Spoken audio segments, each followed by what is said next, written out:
내 머리로 생각하기.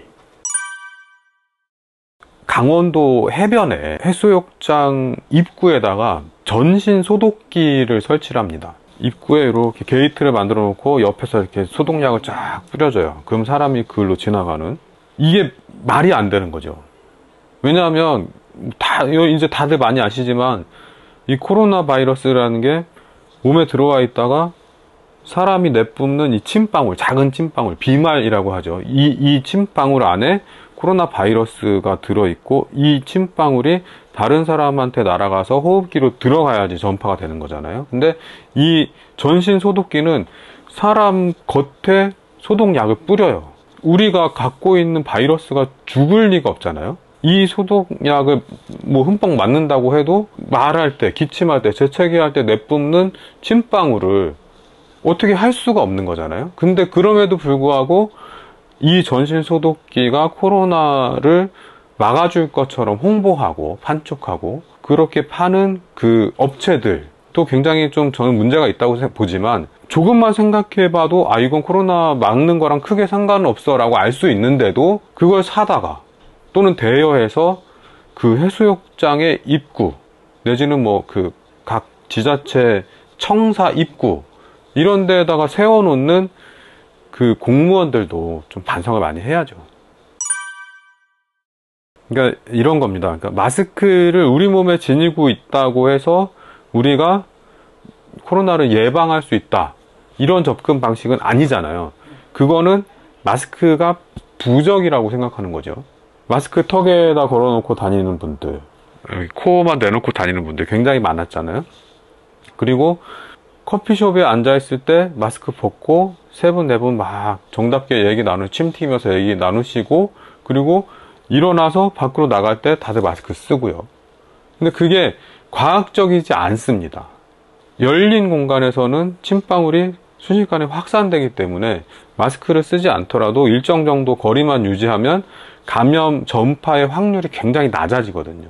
과학적인 원인과 결과, 코로나19는 어떻게 전파되는가, 이것에 대한 이해가 있다면 마스크를 턱에 쓰는 일, 안에서 정답게 얘기하다가 밖에 나갈 때 마스크를 쓰는 일, 이런 일은 없었겠죠. 어떤 물건을 사서 어떤 서비스를 받아서 우리가 어떤 비용을 지불해서 어떤 위험에서 회피하겠다, 이런 접근 방식이 저는 오히려 화를 키운다고 보고요. 저 물건은 어떤 용도로 설계됐고 어떤 원리로 우리를 어떤 위험으로부터 보호해준다, 이런 좀 개념과 원리를 이해하려는 노력이 굉장히 절실하지 않을까, 그런 생각이 좀 듭니다. 일단 말씀드렸지만 돈으로 안전을 사겠다, 이 접근 방식을 좀 버리셔야 될 것 같고요. 그리고 사용 설명서를 유심히 살펴보시라, 이거를 좀 권고 드리고 싶습니다. 그리고 저도 사실 일반인이에요. 저 문과 출신이고 대학교 전공은 신문방송학을 전공을 했습니다. 근데 좀 과학, 특히 이제 환경 분야에 관심이 많아서 방송통신대학교에 진학을 해서 따로 공부도 하고 뭐 이랬지만, 좀 누구나 다 팩트체커가 될 수는 없어요. 그럴 필요도 없고요.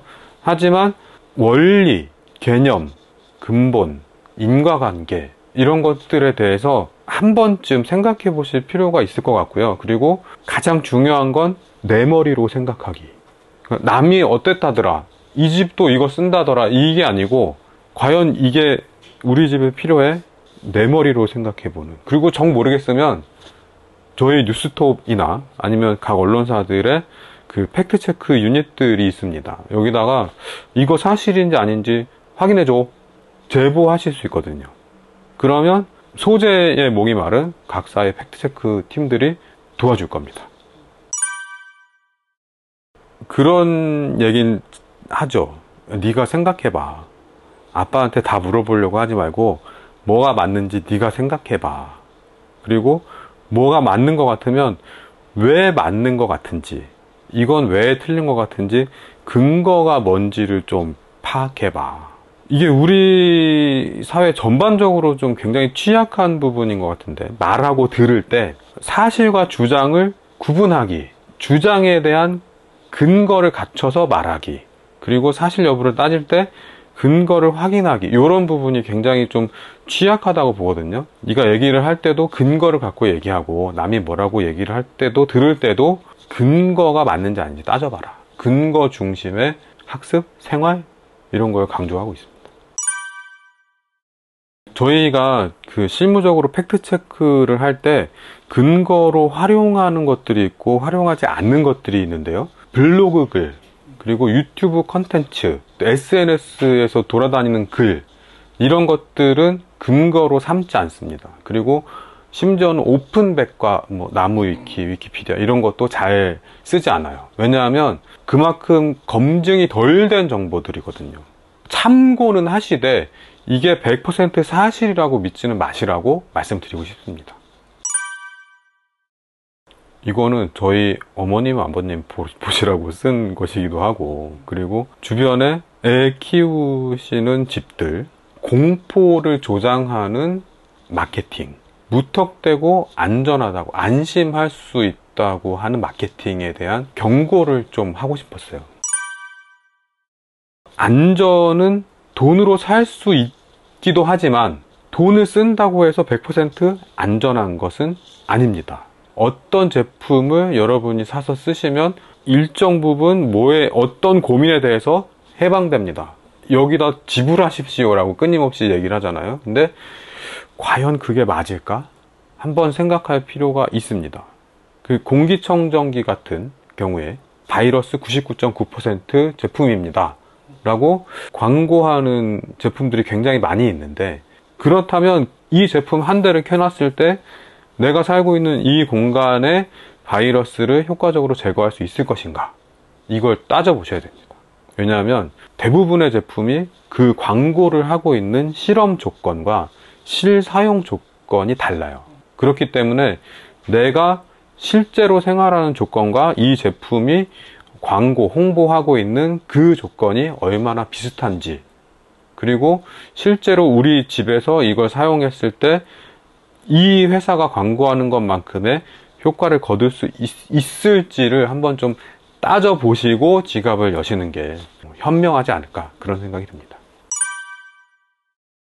극단적인, 예를 들어서 이거 하나면 모든 고민 끝, 이런 류의 광고는 걸르시면 됩니다. 그런 물건은 없습니다, 세상에. 정말 지나치게 자신감이 넘치는 광고 문구들은 일단 배제하시면 큰 무리는 없을 것 같습니다. 이거는 팩트체크 방법론의 제일 첫머리에 나오는 건데요. 검증하고자 하는 대상을 한 문장으로 정리를 해봅니다. 예를 들어서 이런 전구가 있다고 쳐요. 이 전구의 광고 문구가 머리가 좋아지는 조명, 이런 식으로 팔았다고 가정을 해봅시다. 그러면 얘가 제시하고 있는 근거는 뭔가? 이걸 먼저 찾는 거죠. 도대체 뭘 근거로 머리가 좋아진다고 주장을 하는 건가? 이거부터 따지기 시작하면 올바른 결론에 도달하실 수 있을 것 같습니다.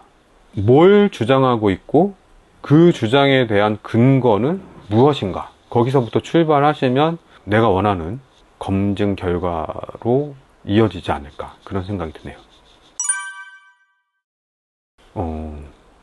그래서 이제 그만해야 되나 이런 생각도 하긴 하는데요. 저는 지금 언론사에 들어와서 기자 생활을 한 지가 이제 20년 차가 됐는데, 사실의 힘, 진실의 힘까지는 모르겠고 그냥 사실에는 힘이 있다고 생각을 합니다. 그리고 실제로 소송을 당하기도 했고, 소송의 전 단계인 언론중재위원회 이런 데도 여러 차례 가긴 했는데, 저희는 근거를 통해서 사실 여부를 검증하는 매체잖아요. 그래서 저는 그 일을 하고 있고요. 제가 일을 똑바로 한다면 어떤 소송이 걸리든 언론중재위원회에 중재 신청이 오든 제가 올바로 판단을 하고 정확한 근거에 기반해서 판단을 한다면 사실 그 소송은 큰 문제는 아니라고 봅니다. 그럼에도 불구하고 좀 어려운 지점은 처음에도 말씀드렸지만 이 팩트체크라는 개별적인 작업이 근거를 소홀히 하는 이런 문화를 바로잡는 데까지 나가지 못하고 있다. 이런 부분이 좀 약간 벽같이 느껴져서 좀 힘이 빠지기도 하죠. 네. 앞으로 시간이 지나면 뭐 지금 젊은 학생들 굉장히 토론도 잘하고 그리고 인용 같은 거 철저히 지키고 하니까 앞으로는 많이 좋아지지 않을까 그런 생각이 듭니다. 네. 진짜 실생활에 도움이 되게, 그리고 제가 살면서 아 이건 왜 이럴까, 이게 맞나 아닌가, 뭐 이런 주제들을 가지고 최대한 재밌게 쓰려고 노력을 많이 했습니다. 관심 가져주시고 한번 읽어주시고 괜찮네 싶으면 주변에 추천도 많이 부탁드리겠습니다. 고맙습니다.